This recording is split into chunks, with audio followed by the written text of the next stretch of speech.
lấy sự nộp sản mà lẽ lấy sự khăm tôi của cái bì mong sản là Krista leng gam hiện ra là cả số nó đi thu hình phản lệ anh của tôi tụi hình lệ thì bì mà original song nhé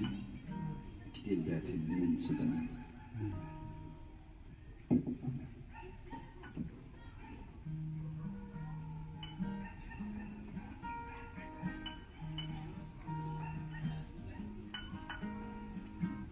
phát lên khu kỳ hay băng nhìn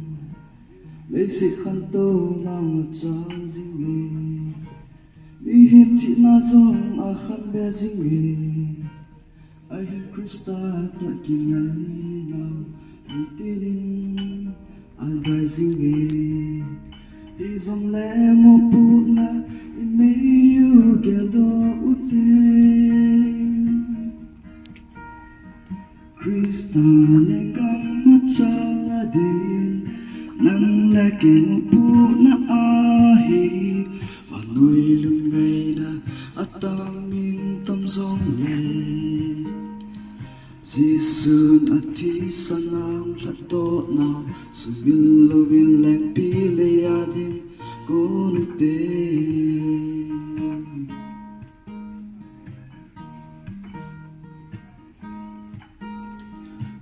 Leyan upsa na ding atame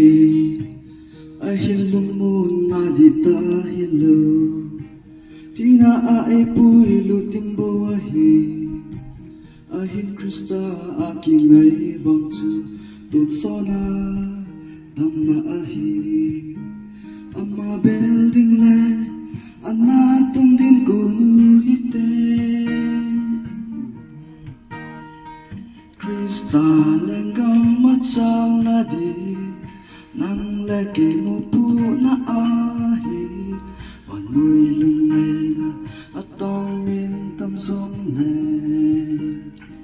Jisun ati sanang lato na subil lovin lang pili adin konute